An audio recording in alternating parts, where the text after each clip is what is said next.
Hello and welcome to LFC Focus. It is pre-match build-up showtime with Liverpool taking on Shrewsbury Town tomorrow afternoon/evening. It's a 5 o'clock kickoff away from home in the FA Cup fourth round in a game that represents a really good chance for us to get further in this competition than we have ever been under Jurgen Klopp. Since he arrived at the club, we have never got past the fourth round, and a lot of the time that has been down to the draw. I think there's also mitigating circumstances around injuries, squad depth, and the fact that the manager does like to rotate an awful lot when it comes to this competition. But when you look at the teams we've had to face in the third and fourth rounds, it's hardly been easy for us. We tend to get Premier League sides, good Premier League sides as well, that want to have some sort of FA Cup run. And when we do all the rotating that we tend to do around this period, especially in the domestic cups, it's maybe no surprise that Liverpool have got that any further than this in the competition since Jurgen Klopp arrived at the club. But with the situation we're in now, where we are so cushy, I think it's more than fair to say, in the Premier League, with the European Cup yet to start up again, and the fact that our squad depth is fantastic, there's an identity of intensity that's been spoken about a lot that trickles all the way down to the fringe players and the academy and all of that. There's not a single player at the club who doesn't buy into the philosophy of the management staff now. And also the fact that at the end of the day, we're playing lower league opposition for what feels like the first time in absolutely ages in the FA Cup. So I think this is a brilliant opportunity for us. And of course, when you think about it on a pure silverware level, if we want this Liverpool team to be considered one of the greatest sides ever, not just one of the greatest Liverpool sides ever, but the greatest sides in England, in Europe, in world football, then they've got to win some serious silverware in short spaces of time. And that means things like trebles. That's what gets you currency in football now. The Premier League would be great. The European Cup from last season would be great. But if we can win this Premier League and get a domestic cup and potentially even a European Cup on top of it, then this Liverpool side will go down history and almost definitely be the greatest team to ever wear that famous red shirt. So I think it's very important that we do try and focus on this game, and we do put all of our effort that we possibly can into it and try and get through to the next round. And I think what's really positive is we don't see the idea of playing the youngsters and the fringe players as something that goes against that. I'm not thinking about all the youth players and the fringe players that haven't maybe had too much football this season, have been on the bench a lot. I'm not thinking about them coming into this game as a negative thing. I don't look at that and think, well, that's Jurgen Klopp clearly not caring about this. He doesn't give a monkeys if we win or lose this game. It's just clear that he wants those players to get game time. They need it and they deserve it. This is a great kind of area for them to test themselves out when where essentially the pressure is off relative to the Premier League and the Champions League. They're nowhere near under the same kind of spotlight that they would be if they played in that game against West Ham in midweek. Certainly for the young players, that is very beneficial. But at the end of the day, it's first team football against a first team side in Shrewsbury Town who will cause them problems, who will make it difficult for them at the end of the day. And there is something on the line, a place in the fifth round, a chance to go further in this competition, secure them more games as well. Think about someone like Curtis Jones. He's probably desperate for Liverpool to win the FA Cup because it guarantees him games. It guarantees him more opportunities, like in the third round, to really prove himself in a Liverpool shirt. Same with lads like Harvey Elliott, like obviously not Ryan Brewster now because he's gone on loan at Swansea, but Nico Williams as well, and Yasser Larouci. All these kind of lads who've shown themselves to be good enough to play for Liverpool in pre-season, now getting the opportunity to actually play in competitive matches. So the more games we play in the FA Cup and the League Cup, as much as it does cause us problems in terms of fixture congestion, and Klopp will complain about it, the more games the better, because at the end of the day, we're still going to play the young lads for the foreseeable future. It's great experience for them, and if we can get a trophy out of it at the end of the season, then that is a win-win situation for all. So taking a look at the team news going into this game, the big news that broke after the game against Wolves was of course the fact that Sadio Mane will be out for around about 6 weeks with a hamstring problem, which is devastating for us Liverpool fans. Thankfully there aren't too many big games around that period. You have, of course, got coming up the away game against Atletico Madrid, and I am now slightly concerned about that because I think Mane would have been central to the way we would have wanted to play that tie. Of course, he should probably be back for the second leg because that'll be sometime around mid-March. It could potentially be the first game he comes back into, so fingers crossed that he has a little bit of time to build up match sharpness before that. But in the meantime, there's no way he's going to be available for this game. Certainly not for the foreseeable future as well, and even if he was available, he was not going to play any part in this game. I think it's fair to say. So he is out, which is obviously a massive blow for Liverpool. Looking ahead to the more immediate situation of this game against Shrewsbury, Lallana and Keita are both facing late fitness tests. I think those are both players who you would consider to be likely to start this game, especially given that they haven't really been, completely ever present in the first team over the last couple of matches at least. Of course, Keita had that groin problem which has kept him out. Lallana was kept out of the Wolves game with illness, so I think if I had to put money on it, I think it's probably safe to say Lallana should be available for this game, because generally illnesses don't keep players out for that long, and of course physically their recovery is non-existent. They should be fine. It's just a matter of they have to avoid training and stuff like that while they're recovering from the illness. So it's not like, a muscle injury where he's going to be 50-50 available to play. Either he has got a cold or he has not got a cold. I'd bank on him probably being fine, to be perfectly honest. Keita's a little bit of an interesting one, because obviously it was a groin problem that has kept him out, and in the past we've kind of seen a situation with him where the club don't really know. He faces a lot of fitness tests. It kind of drags out for a lot longer than sometimes we'd expect it to. It's always very difficult to get information on this because Jurgen Klopp does tend to remain tight-lipped, but the fact that he says that there is a possibility of Keita playing this weekend is of course a huge boost, and hopefully we do see him in that starting 11 tomorrow evening. Apart from that, Milner and Shaqiri are both going to be unavailable for this game. They have been completely ruled out, which is a shame. Of course, you would have expected Milner to be brought into the side either in the midfield or at left back to offer some experience, an older head in the side amongst the youngsters that you expect will be in the starting 11. And then Shaqiri as well, just the timing for him has been so bad this season. You've got to feel bad for the guy, because he clearly does care about Liverpool. He wants to play games for us. He wants to actually challenge for a first team spot. We've seen that when he comes into games like the one against Everton in December. He wants to prove that he's good enough to actually be in rotation with all those forwards in this Liverpool side. It's just unfortunate for him that whenever the opportunities come around, it was the same with the derby earlier on in the month as well, he's just not been available for the club. And further down the line, maybe that is something for Liverpool to look into, because as much as he isn't, a player that we absolutely need to rely on at all times, regardless of whether someone's in the starting 11 every week or you need them as a squad option to come in when other players are injured, you need to be able to rely on them. And Jurgen Shaqiri is starting to become one of those players where, if Mo Salah got injured tomorrow, you wouldn't be able to immediately say, oh, well, it's okay, Shaqiri can deputise for him, because he's been so erratically in and out of the side and hasn't really had any time to bed into the team. He knows how Liverpool plays, been in training an awful lot, but in terms of actual match fitness and playing football on a regular basis, it just hasn't been there for him. And of course, he will not be able to get his chance once again this weekend due to being out through injury. So as for how I think we're actually going to line up, then Jurgen Klopp has essentially confirmed that Adrian will once again be deputising in goal for Alisson Becker. Of course, he has been fantastic pretty much throughout the season, Adrian San Miguel, and put in essentially a match-winning performance in the last round against Everton as well. I know Everton didn't have a shot on target after about 25 minutes because they're rubbish, but the shots on target that they did have before that, I think they had about 3 clear-cut chances. He saves all of them. Essentially, a lot of them you can argue maybe they're straight at him, but at the same time, it's good positioning from Adrian. He makes himself big, and if he doesn't make those saves, then Liverpool probably aren't in this position where they get to play a fourth round tie, and we don't all get to laugh at Everton as we all did earlier on in the month, and as we always do. So Adrian will be back in the side, which is great news, because he has been more than stable as Liverpool's deputy throughout the season. Ahead of him, it's looking like Matip and Lovren will both be back into the side. Virgil van Dijk and Joe Gomez both getting well-earned rests, and with those players now at last coming back from injury, we don't any longer have that defensive injury crisis that we essentially had, but it never really became a crisis because Liverpool were absolutely fine and won every single game without them. That doesn't mean they're rubbish, and I'm sure they will come back into the side for this one with them both being available. Jurgen Klopp has said that they have both been in training, and of course they could more than do with some first team football should, Joe Gomez get injured, should, God forbid, Virgil van Dijk get injured, or further down the line, if we just want to do a little bit of rotation and rest some of the lads, then we probably will have the opportunity to do so with our Premier League fixtures becoming slightly kinder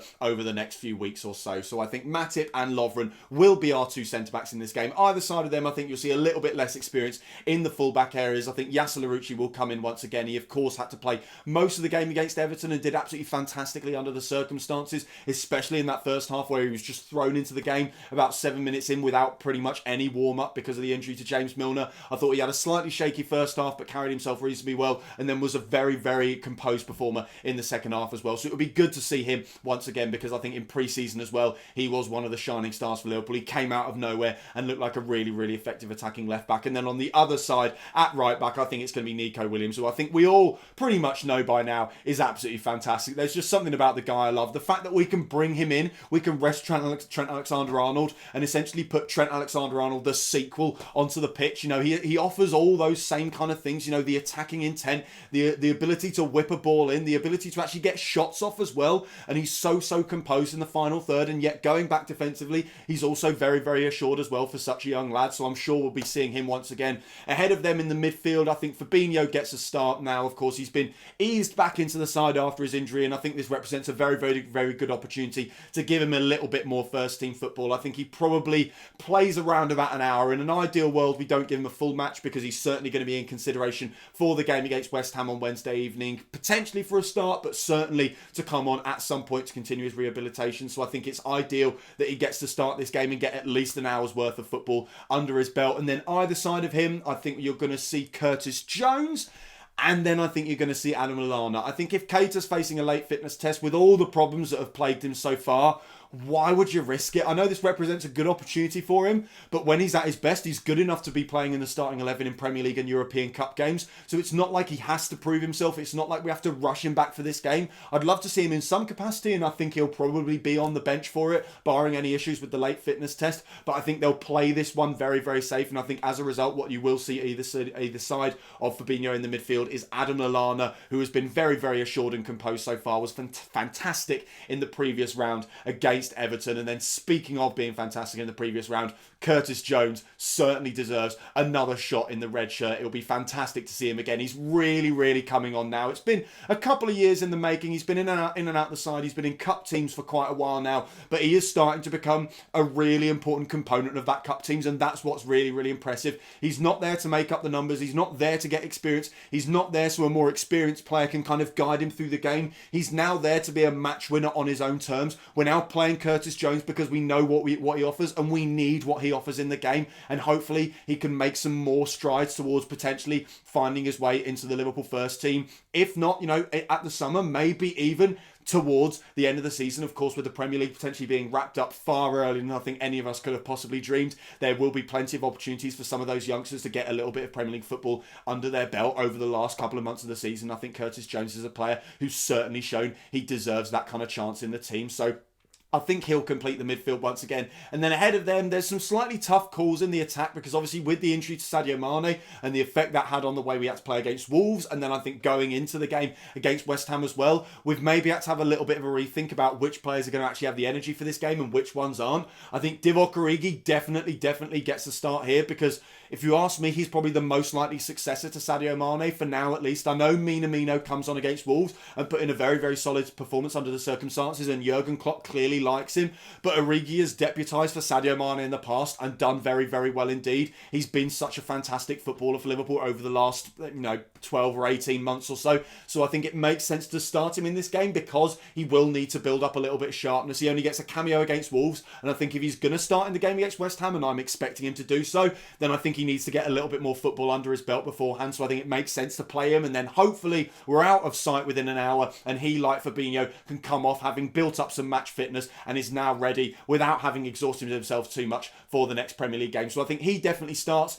I reckon we're going to start Minamino as well. I was very much 50-50 on this one. I think he was nailed on to start before the Wolves game. It was very impressive that he had the fitness to get all the way through that Wolves game, because obviously being introduced half an hour into a match is always a very difficult situation to be in, and I thought he handled himself very well. Jurgen Klopp said after the match that I think he had a little bit of a problem with his calf, and at half time he did need a bit of treatment, and for him to go on for the rest of the 45 minutes in the second half was absolutely fantastic, and to keep battling, to keep offering everything that Jurgen Klopp wanted from him. I think Jurgen Klopp was actually quite impressed. He said he didn't give us skills. He wasn't trying to impress and be a silky player. He was just trying to help the team out, and that meant pressing, working hard, chasing down lost causes, creating space for others, doing everything that Jurgen Klopp wants from a player, and interestingly doing everything that Jurgen Klopp wants from his centre forward, the kind of things we value Firmino so highly for. And I think that's why Jurgen Klopp has been playing Minamino as a centre forward. He did it in obviously didn't do it in the game against Wolves because Firmino was still on the pitch and it was Mane who was being replaced, but he did it in the game against Everton with Origi out wide, and then Elliott, who is the player I'm just about to come on to, on the right wing. So I think he'll probably try and do something similar in this match, just to get a little bit more of a sense of what Minamino can do in a Liverpool shirt. And then the final player that makes up the starting 11 11, I think, will be Harvey Elliott, who has been absolutely fantastic. Like Curtis Jones, he's one of these youngsters who isn't there to make up the numbers. He is there to take the game by the scruff of the neck. When he's played this season, by and large, he's been the best player on the pitch. He's certainly looked like the most creative, the most influential, the most explosive going forward. The way he can play balls over the top through defenders, he can drive at them, he can create space for others, he can pull defenders this way and that. The guy is absolutely fantastic, and for, I think he's still 16 years old, which is absolutely bonkers, and as a 21-year-old, a little bit bittersweet and kind of depressing in a way, because, you know, I sit here in my tracky bottoms watching the game on TV while Harvey Elliott is out running rings around defenders in a Liverpool shirt. I'd love for that to be me, but I'm perfectly happy for him to be doing it on mine and every other Liverpool fan's behalf. He has been absolutely fantastic in the Cup so far, and long may it continue. And hopefully this maybe is the game where he gets his first ever goal, or at least an assist in a Liverpool shirt. So taking a little look at Shrewsbury then, they haven't been on the best run of forms in terms of the league. They are a League One side. I believe they're 59 places below Liverpool in the football pyramid. They're very much just standard League One mid-table fodder. When you look at their recent results of the last 5 games, they've drawn 3 and lost 2, so they haven't got any wins in there. And over the 25 games of the season, they've only scored 24 goals, which is the second lowest tally in the entire league. So in theory, they shouldn't be too difficult to stop, especially when you consider the players Liverpool have got. If Matip and Lovren are both playing centre-half, if you've got Fabinho and then the experienced head of Adam Lallana in the midfield as well, and Adrian in goal, again, in theory, we should be absolutely fine on the defensive front, and they shouldn't really break down our defence. But the worry for me is when it comes to the League Cup, they've been a very, very solid side. I think it was something like of their last 12 games in the competition, they've only lost 1, although that is 6 wins and 5 draws. And over their last 8 ties, 6 of those have gone to replays. And I think that is the real worry for Liverpool at the moment, because while I said these games are great for the fringe players and the youngsters, there is essentially a breaking point that they can be pushed to. We saw with that Aston Villa game in the League Cup that if you have a team that's entirely comprised of youngsters without any experienced heads around them, then things can go more than a little pear-shaped. So there's something that Liverpool have got to watch out for there. I don't think anyone wants this to go to a replay. We want this to be done and dusted, and we want to be able to start thinking about who we've got in the 5th round and how we're going to work that one out, who's going to play in that game and stuff like that. But in the meantime, all eyes have, of course, got to be on getting past Shrewsbury, and I think they will very, very much be focused on stopping us rather than breaking us down. Their manager talked about how Liverpool are such a brilliant team, and how when you come up against most teams, you have to think about 2 or 3 ways of stopping them, because they've got 2 or 3 ways of hurting you. He said when you come up against Liverpool, they've got 5 or 6 ways of hurting you. That's how brilliant they are. And what was great about that game against Everton in the FA Cup was it proves it doesn't matter if it's the first team or the second team or even the third string of players that Liverpool have got available. They're still going to play the same way. They'll still have those 5 or 6 ways of hurting you, and I think this game will be no different. So I think we will give Shrewsbury a hell of a game. I think they'll give us a hell of a game back. This kind of thing tends to happen where if teams are struggling in the league, they kind of go for the FA Cup a lot, even though they don't really need those extra fixtures because they need to be focusing on their league form. It always represents a brilliant chance. You know, if they can get a victory against Liverpool, the European and world champions and Premier League toppers by an absolute country mile, then that is a huge boost for both the players, the fans, and the management staff as well. And they will feel like that will give them a massive, massive boost going into the rest of the campaign. So they will obviously give absolutely everything for this game. It's a chance as well for them to write their names in the history books. It would be potentially one of the biggest FA Cup upsets of the last decade or so, given the position Liverpool are in at the moment and given how cushy we are, regardless of who plays in the starting 11. So there's a lot riding on this one. Like I said at the top of the video, I want to win the FA Cup as well. Now with the position we're in the Premier League and how good this second string is and how good these youngsters and fringe players are, I want to see us go the distance. I want to see us lifting that shiny thing at Wembley as well. We all want that day out at the end of the season. No one doesn't want to play in a cup final. So there is a hell of a lot riding on this. Let me know how you feel about the game down in the comments down below. I, of course, think that Liverpool are going to win. Of course, as always, I reckon we're going to get the result. And in a game against a team like Shrewsbury, it almost feels like a guarantee. But anything can happen in the FA Cup, the magic of the cup, etc, etc, etc. Let me know how you think the game's going to go down in the comments below. Apart from that, that is all for today's video. So thank you guys very, very much for watching. If you did enjoy the video, as always, you know what to do. Hit that like button down there as well. Hit that subscribe button there if you are new around here. Check out some of the other videos that have been out on the channel over the past few days. Don't forget to follow at LSC Focus TV on Twitter, and I'll be back tomorrow evening after we've hopefully beaten Shrewsbury and booked our place in the next round of the Cup. Until then, bye for now.